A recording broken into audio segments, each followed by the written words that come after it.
اعوذ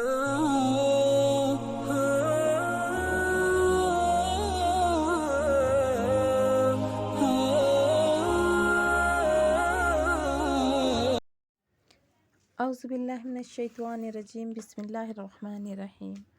السلام علیکم ویورز، کیسے ہیں آپ سب؟ آپ سب کے لیے میری اللہ تعالیٰ سے دعا ہے کہ اللہ تعالیٰ آپ سب کو اپنے حفظ و امان میں رکھے، خوشیوں سے آباد رکھے، اور اللہ تعالیٰ جو لوگ بیمار ہیں اس کو اپنے رحم و کرم سے شفا یاب بخشے، جو لوگ بے روزگار ہیں اللہ تعالیٰ انہیں روزی روٹی عطا فرمائے۔ تو ویورز، آج کا میرا قصہ صحابیوں کا قصہ ہے، جس کا نام ہے حضرت بلال رضی اللہ تعالیٰ عنہ کا حضور صلی اللہ علیہ وسلم کے لیے ایک مشرک سے قرض۔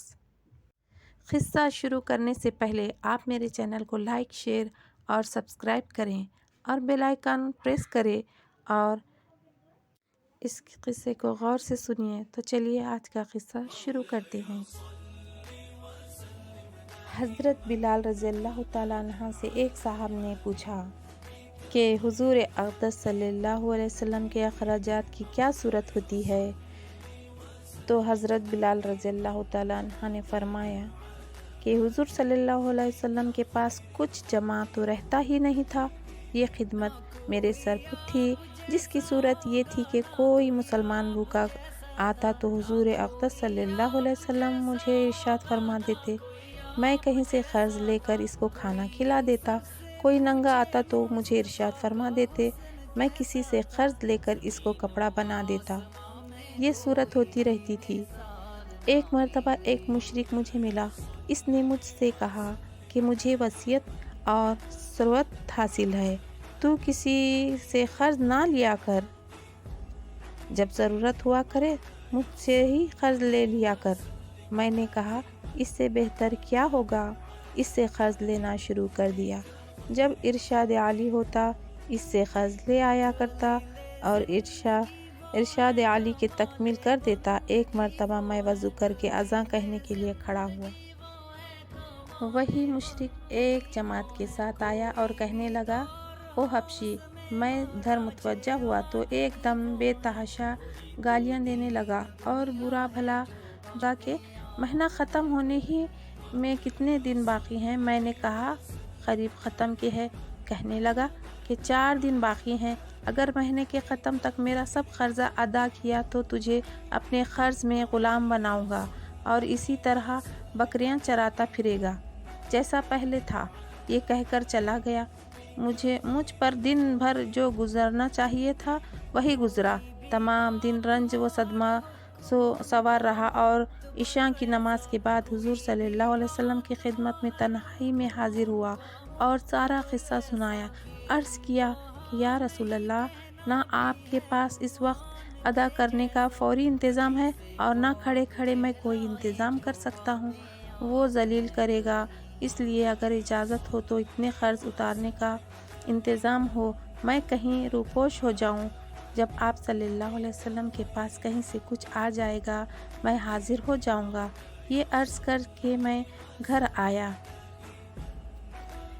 تلوار لی، ڈھال اٹھائی، جوتا اٹھایا، یہی سامان سفر کا تھا، اور صبح ہونے کا انتظار کرتا رہا کہ صبح کے قریب کہیں چلا جاؤں گا۔ صبح قریب ہی تھی کہ ایک صاحب دوڑے ہوئے آئے کہ حضور صلی اللہ علیہ وسلم کی خدمت میں جلدی چلو۔ میں حاضر خدمت ہوا تو دیکھا کہ 4 اونٹنیاں جن پر سامان لدا ہوا تھا بیٹھی ہیں۔ حضور صلی اللہ علیہ وسلم نے فرمایا، خوشی کی بات سناؤں کہ اللہ تعالیٰ نے تیرے قرضے کی بے باقی کا انتظام فرما دیا۔ یہ اونٹنیاں بھی تیرے حوالے اور ان سب کا سامان بھی۔ فدق کے رئیس نے یہ نذرانہ مجھے بھیجا ہے۔ میں نے اللہ کا شکر ادا کیا اور خوشی خوشی ان کو لے کر گیا اور سارا قرضہ ادا کر کے واپس آیا۔ حضور اقدس صلی اللہ علیہ وسلم اتنے مسجد میں انتظار فرما رہے تھے۔ میں نے واپس آ کر عرض کیا کہ حضور، اللہ کا شکر ہے، حق تعالیٰ نے سارے قرضے سے آپ سلم کو سبکدوش کر دیا اور اب کوئی بھی چیز قرضے کی باقی نہیں رہی۔ حضور صلی اللہ علیہ وسلم نے دریافت فرمایا کہ سامان میں سے بھی کچھ باقی ہے؟ میں نے عرض کیا کہ جی ہاں کچھ باقی ہے۔ حضور صلی اللہ علیہ وسلم نے فرمایا کہ اسے بھی تقسیم ہی کر دو تاکہ مجھے راحت ہو جائے۔ میں گھر میں بھی اس وقت تک نہیں جانے کا جب تک یہ تقسیم نہ ہو جائے۔ تمام دن گزر جانے کے بعد عشاء کی نماز سے فراغت پر حضور صلی اللہ علیہ وسلم نے دریافت فرمایا کہ وہ بچا ہوا سامان یا مال تقسیم ہو گیا یا نہیں۔ میں نے عرض کیا کہ کچھ موجود ہے، ضرورت مند آئے ہی نہیں۔ تو حضور صلی اللہ علیہ وسلم نے مسجد ہی میں آرام فرمایا۔ دوسرے دن عشاء کے بعد پھر حضور صلی اللہ علیہ وسلم نے فرمایا، کہو جی کچھ ہے؟ میں نے عرض کیا کہ اللہ جل شانہ نے آپ سلم کو راحت عطا فرمائی کہ وہ سب نپٹ گیا۔ حضور صلی اللہ علیہ وسلم نے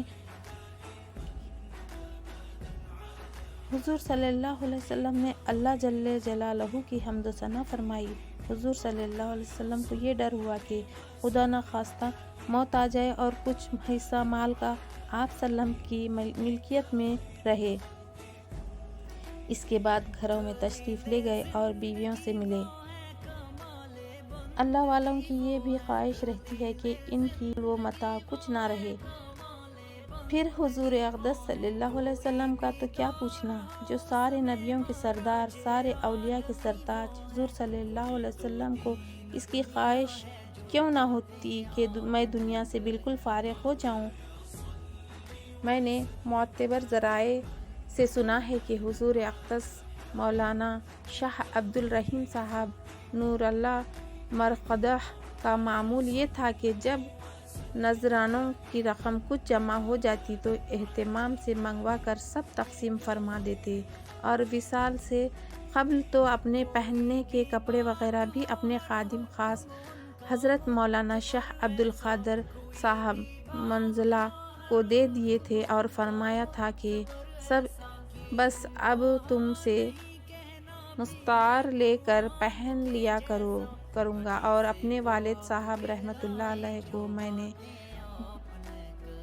بارہا دیکھا کہ مغرب کے بعد جو کوئی روپیہ پاس ہوتا وہ کسی قرضخواہ کو دے دیتے کہ کہیں ہزار کے مقروض تھے، اور یہ فرمایا کرتے کہ یہ جھگڑے کی چیز میں رات کو اپنے پاس نہیں رکھتا۔ نو کی بہت سے حالات اکابر کے ہیں، مگر یہ ضروری نہیں کہ ہر شیخ کا ایک ہی رنگ ہو۔ مشائخ کے الوان مختلف ہوتے ہیں، اور چمن کے پھول میں ہر پھول کی صورت سیرت ممتاز ہوتی ہے۔ حضرت ابو ہریرہ رضی اللہ تعالیٰ عنہ کا بھوک میں مسئلہ دریافت کرنا۔ حضرت ابو ہریرہ رضی اللہ تعالیٰ عنہ فرماتے ہیں کہ تم لوگ اس وقت ہماری حالتیں دیکھتے کہ ہم میں سے بعضوں کو کئی وقت تک اتنا کھانا نہیں ملتا تھا جس سے کمر سیدھی ہو سکے۔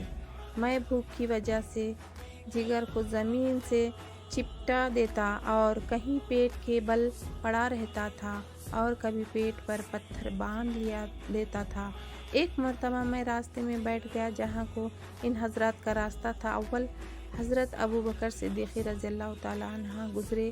میں نے ان سے کوئی بات پوچھنا شروع کر دی۔ خیال تھا کہ یہ بات کرتے ہوئے گھر تک لے جائیں گے اور پھر عادات شریفہ کے موافق جو موجود ہوگا اس میں توضیع فرمائیں گے،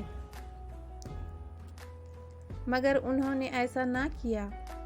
غالباً ذہن منتقل نہیں ہوا۔ اپنے گھر کا حال معلوم ہوگا کہ وہاں کچھ بھی نہیں۔ اس کے بعد حضرت عمر رضی اللہ تعالیٰ عنہ تشریف لائے، ان کے ساتھ بھی یہی صورت پیش آئی۔ پھر نبی کریم صلی اللہ علیہ وسلم تشریف لائے اور مجھے دیکھ کر مسکرائے اور میری حالت اور عرض سمجھ گئے اور ارشاد فرمایا، ابو ہریرہ میرے ساتھ آؤ۔ میں ساتھ ہو لیا۔ حضور صلی اللہ علیہ وسلم گھر تشریف لے گئے۔ میں ساتھ اندر حاضری کی اجازت لے کر حاضر ہوا، مگر میں ایک پیالہ دودھ کا رکھا ہوا تھا جو خدمت اقدس میں پیش کیا گیا۔ دریافت فرمایا کہ کہاں سے آیا ہے؟ عرض کیا کہ فلاں جگہ سے حضور صلی اللہ علیہ وسلم کے لیے ہدیہ میں آیا ہے۔ حضور صلی اللہ علیہ وسلم نے ارشاد فرمایا، ابو ہریرہ جاؤ اہل صفا کو بلا لاؤ۔ اہل صفا اسلام کے مہمان شمار ہوتے تھے۔ یہ وہ لوگ تھے جن کے نہ گھر تھا، نہ درد ٹھکانہ، نہ کھانے کا کوئی مستقل انتظام، اور حضرت کے مقدار کم و بیش ہوتی رہتی تھی، مگر اس قصے کے وقت 70 تھی۔ حضور صلی اللہ علیہ وسلم کا معمول یہ بھی تھا کہ ان میں سے 2 4 کو کسی کھاتے پیتے صحابی کا کبھی کبھی مہمان بھی بنا دیتے، اور خود اپنا معمول یہ تھا کہ کہیں سے صدقہ آتا تو ان لوگوں کے پاس بھیج دیتے اور خود اس میں شرکت نہ کرتے، اور کہیں سے ہدیہ آتا تو ان کے ساتھ حضور اقدس صلی اللہ علیہ وسلم خود بھی اس میں شرکت فرماتے۔ حضور صلی اللہ علیہ وسلم نے بلانے کا حکم دیا۔ مجھے گراں تو ہوا کہ اس دودھ کی مقدار کیا ہے جس پر سب کو بلا لاؤ، سب کا کیا بھلا ہوگا، ایک آدمی کو بھی مشکل سے کافی ہوگا، اور پھر بلانے کے بعد مجھ کو ہی پلانے کا حکم ہوا، اس لیے نمبر بھی آخر میں آئے گا جس میں بچے گا بھی نہیں۔ لیکن حضور صلی اللہ علیہ وسلم کی اطاعت بغیر چارہ ہی کیا تھا، میں گیا اور سب کو بلا لایا۔ حضور صلی اللہ علیہ وسلم نے ارشاد فرمایا کہ لے ان کو پلا۔ میں ایک ایک شخص کے پیالہ حوالہ کرتا اور وہ خوب سیر ہو کر پیتا اور پیالے میں واپس دیتا۔ اس طرح سب کو پلایا اور سب سیر ہو گئے تو حضور صلی اللہ علیہ وسلم نے پیالہ دست مبارک میں لے کر مجھے دیکھا اور تبسم فرمایا، پھر فرمایا کہ بس اب تم، میں اور تو ہی باقی ہیں۔ میں نے عرض کیا کہ بے شک۔ فرمایا کہ لے پی۔ میں نے پیالہ ارشاد فرمایا اور پی۔ میں نے اور پیا۔ بالآخر میں نے عرض کیا یا رسول اللہ اب میں نہیں پی سکتا۔ اس کے بعد حضور صلی اللہ علیہ وسلم نے سب کا بچا ہوا خود نوش فرمایا۔ ماشاءاللہ۔ اب میں اس قصے کا اختتام کرتی ہوں۔ اللہ حافظ۔